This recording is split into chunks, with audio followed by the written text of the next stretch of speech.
This is Avalon and Brittany for Kids First, and today I'm going to be talking with Dana Snyder about his role, the Ghost Scratch, in The Ghost and Molly McGee. Previous roles he's voiced include the Master Shake in the Aqua Teen Hunger Force and the Alchemist in the Venture Bros. And now we're going to talk with him about The Ghost and Molly McGee. So welcome to the show, Mr. Snyder. Hi. Hi, Avalon. How are you? Good. You? Oh, good. I'm just great. The sun's shining. We're here. We made it. So how did you get involved in this wonderful show? Well, first off, you're correct. It's very wonderful. Secondly, I did a show before with the two guys who created the show named Bill Motz and Bob Roth. They did a show on Disney called Lego Freemaker Adventures. Have you ever heard of that show, Avalon? No. Oh, okay. Well, it's equally wonderful. It's Star Wars and it's Lego. I mean, what more do you need? And it's on Disney. It's got the three. It's the trifecta. And I worked with them on that show, and then they were working on this new show, and they said, "Hey, this guy who's grumpy and talks too loud, maybe we should get this guy to do it because he's also talks too loud and eats garbage. Only sometimes." In the form of French fries. Oh, so basically junk food. Yeah, I mean, not all the time. You know, I don't condone it, but every once in a while, you know, Avalon. So, what's it like to voice a supernatural character? Well, it's pretty exciting. But the other part is, the other exciting thing about doing this character is sometimes they talk about stuff, and I don't know what it's going to look like at all, Avalon. You know, because you got to wait 8 months to see it. I say, wait a minute, he's what? She hugs him and his arms go right through and he just turns into bubbles. How's that work? They said, I don't know, just make it sound like. So I'm like, all right, you're hugging me. And now I'm all just bubbles. But you don't know how it's going to look. So that's always very fun. So basically just you voice it, but then you don't actually know what it's going to turn out like until. Well, you never know what it's going to really look like until it's all done, you know, because a lot of other people, and then, you know, I do my little part, and then the animators come and they add to it and add more little jokes and stuff. So everybody keeps adding and adding until it turns into this great, amazing finished product. Yeah, sounds like a cool process. It's very interesting. It's very cool. So you've done a lot of voice acting. How is voice acting different for you than on-camera acting? Well, all right, let's play a game, Avalon. Right now, this is you, okay? I want you to say, there's your line, okay? You got to say, we got to get out of here, but make it like you're really scared. We got to get out of here. Okay, that's pretty good. Now, if you're a regular act, that's very good. Now, use your body to do that. Why you say it? You have to get out of here. There you go. See? A lot of actors, they do that. You get helpful because you can use your body and stuff. But when you just have your voice, you can't. It's like you're tied up. We gotta get out of here. You know. So you gotta just keep it like all in your voice. That's right. And you know, the animation will add stuff, but you got to be able to do that in the first place to convey your thoughts that sometimes you can more with your body, or your body helps what you're saying, but it's very fun to do voiceovers, especially for cartoons. Definitely sounds like it. So you make this show really fun to watch because of the way you portray Scratch. How did you come up with, I guess, the voice for him? Well, I think that's more the guys who made the show.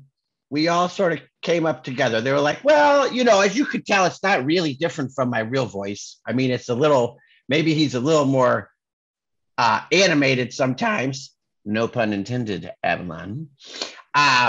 But it's pretty close to my real voice. I think Bill and Bob, the guys who created the show, are like, oh yeah, this guy should sound like a grumpy jerk who eats garbage.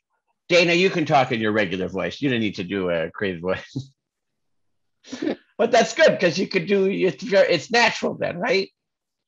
Yeah. But there's certain things we do that we sort of, you know, it's very collaborative. We all sort of come up with it with each other. Yeah. Oh yeah. So Yeah, so this is a fun show with lots of amazing casts, such as Ashley Birch, who plays Molly. How do you have any fun stories from the recording studio? Oh, well, we have a lot of fun in there. Now, lately, unfortunately, we haven't been in the recording studio, but we're lucky we got to start in the recording studio. We got to start there for probably a couple months before we had to go. And now when we're on it, we're like this, like crammed in a closet. It's our faces are like this, like, okay, I'm going to go now because the computer's so close. But we're more impressed with the studio we got to record in, as they recorded a lot of stuff in there. Like they recorded Frozen 2. So we're like, ooh, in the same room where they did that. But also, Ashley and I don't think I'm spoiling anything, is we always refer to the recording booths. I might get in trouble for telling you this, it's top secret, and it's disgusting. But we refer to them as the fart boxes because people just get locked in there, and we're pretty sure not everyone is controlling of their body functions in there. It's a little stale, that kind of stuff. But we have great fun. They always bring snacks, get some celery sticks and hummus, and we have a lot of fun because we get to make up a lot of lines. We'll do the scene a couple times, and then they'll say, why don't you guys do it again, but just have fun with it this time.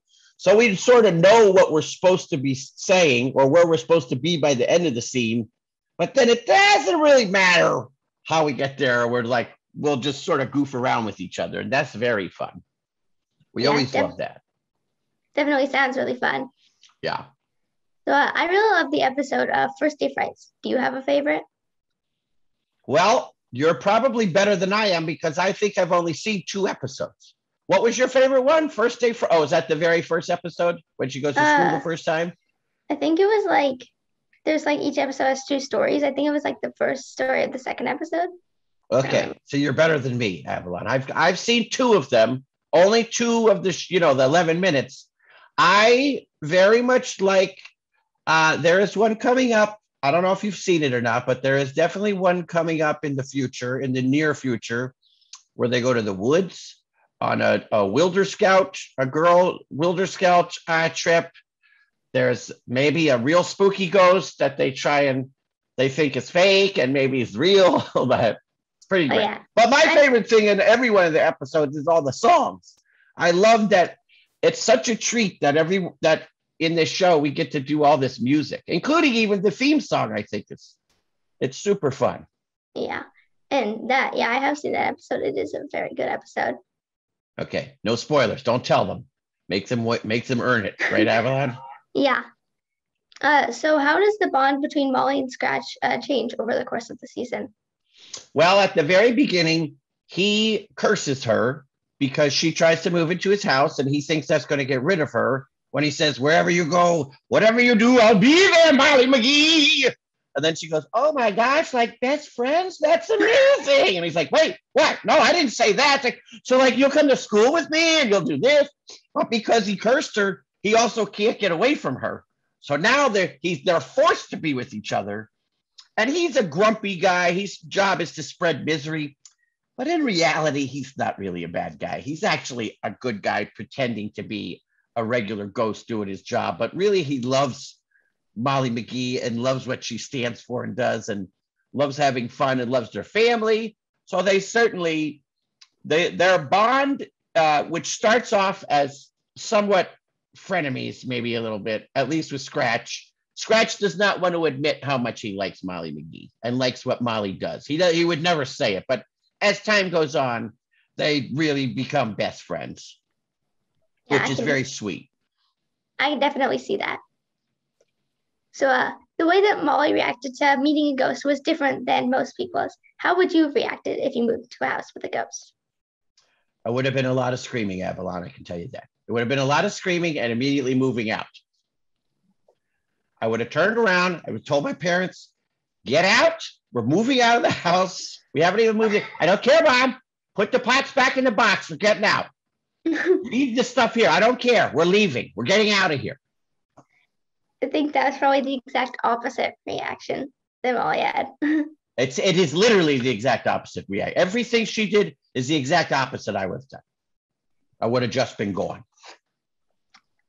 Was the voice recording process affected by COVID? And if so, how?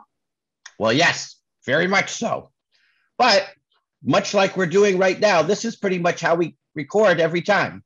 But we have, we have equipment, we have different equipment, and we're in a room. I'm not usually in this room, I'm in another room, but it's got a lot more sound stuff around. But it's kind of been pretty convenient for us because we don't have to drive. The bad thing is we don't get to see anybody.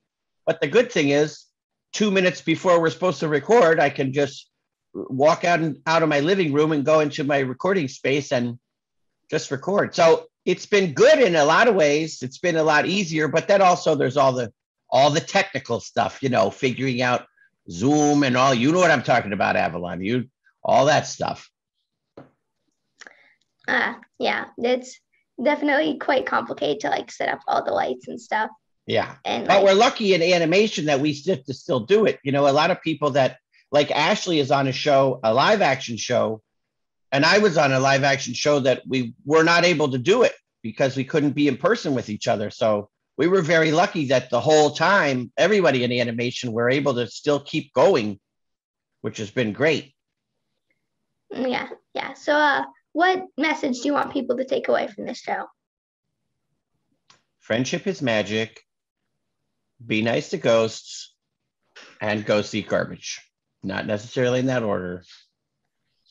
But how about this? You can find a friend in the most unlikely of places. How about that one? That's a good one. So thank you for joining me, Dana Snyder.